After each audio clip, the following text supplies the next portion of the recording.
wisdom, prudentia, justice, justitia, temperance, temperantia, courage. fortitudo. Applying ancient philosophy to modern life, this is the Sunday Stoic.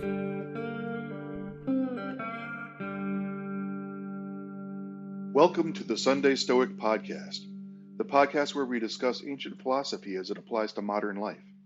This is Dan Monks of Queens, New York City. Steve has graciously agreed to let me do a solo episode today.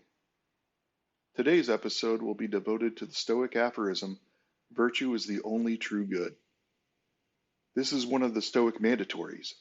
Virtue is the only true good is really foundational to the whole Stoic framework. In Stoicism, everything in the universe is divided into three categories: the good, the bad, and the indifferent. The only good is virtue.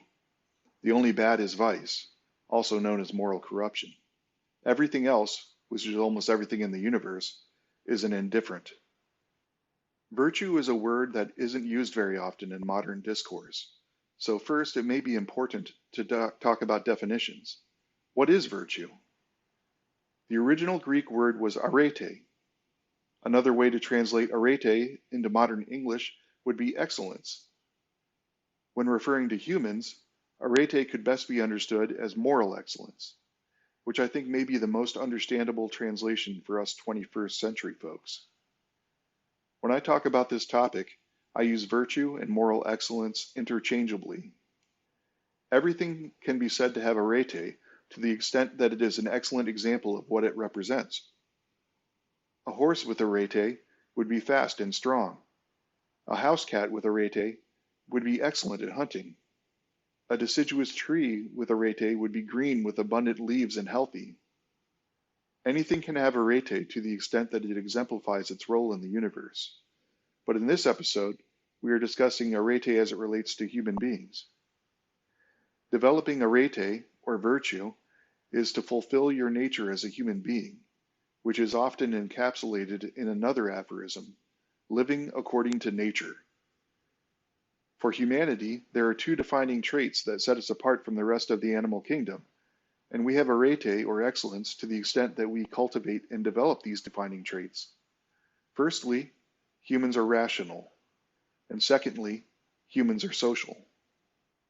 The first trait, human rationality, can be equated to wisdom. Virtue and wisdom are unitary, but we break them down into four subcategories to make it possible to discuss the aspects of wisdom. The four virtues are prudence, justice, temperance, and courage.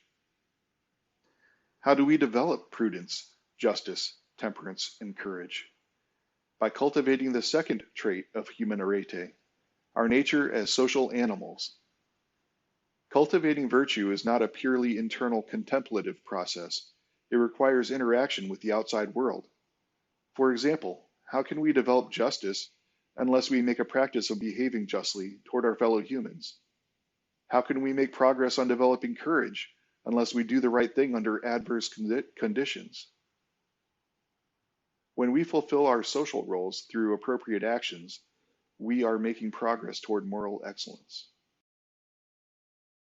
Many authors reference virtue as the only good, but today's reading is from Cicero. Cicero was not a Stoic himself, but he held the school in high regard. Cicero was a master of language, and he preserved large sections of Stoic theory in his writings. Cicero is the source for much of what we know of the Stoic philosophical framework. He wrote a work entitled Paradoxa Stoicorum, which translates to Stoic Paradoxes. It should be noted that paradox in this context does not mean reasoning that conflicts with itself. In Cicero's time, paradox meant reasoning that is counterintuitive or surprising. The Stoic paradoxes lay down the Stoic philosophical claims that might surprise people when they first approach Stoicism. But Cicero explains why the claim makes sense within the Stoic framework, even though it might at first appear to be shocking. What then is a real good?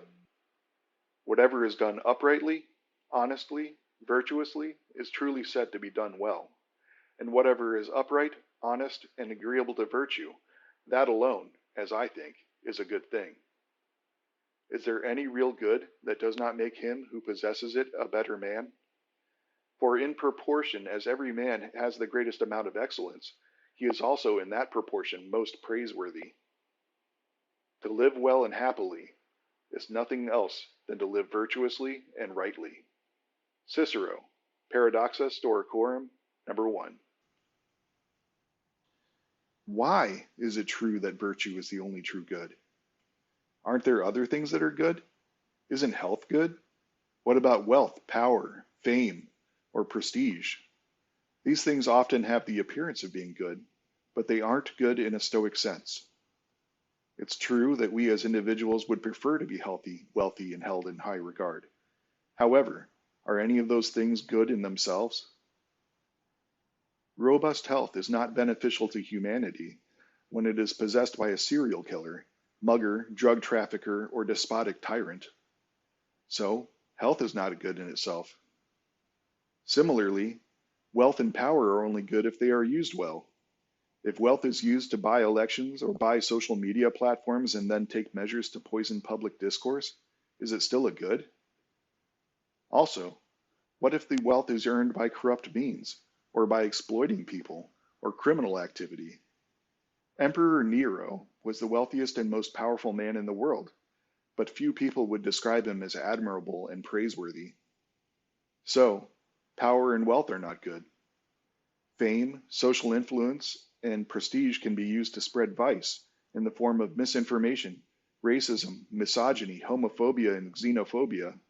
So, fame and social prestige is not good by nature.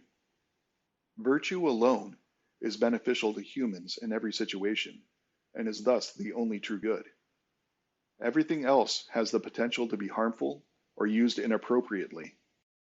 Virtue is man's one peculiar good, and the possessor of it is to be praised even if he lacks other things. But he who does not possess it, though he possess everything else in abundance, is condemned and rejected. Therefore, in the case of man, it is not pertinent to the question to know how many acres he plows, how much money he has out at interest, how many callers attend his receptions, how costly is the couch on which he lies, but how good he is. He is good, however, if his reason is well ordered and right and adapted to that which his nature has willed. It is this that is called virtue. This is what we mean by honorable. It is man's unique good. For, since reason alone brings man to perfection, reason alone, when perfected, makes man happy. Seneca, Letter 76. Externals, like wealth and fame, are not good or bad in themselves. They are grist for the mill of virtue. If you earn and spend your money in an appropriate manner, then you are participating in virtue. If you earn and spend your money in an inappropriate manner, you are participating in vice. On this podcast, we discuss how ancient philosophy can be applied to modern life. So, when you're going about your daily life, if you detect the beginnings of emotional disturbance, withhold assent to whatever impression is troubling you and examine it. Chances are, whatever is troubling you does not reflect on your moral character. And if it doesn't pertain to your moral character, remind yourself that you are dealing with an indifferent and value it accordingly. It takes a lot of practice and mindful attention, but progress can be made. Remember, virtue is the only true good. Don't let an indifferent knock you from the path. Thank you for listening. If you have any questions, suggestions, or feedback, please send us an email at sundaystoic@gmail.com. If you like the podcast, please leave a review on whatever platform you are using. Reviews help others find the podcast. And until next week, as Steve always says, Carpe Diem!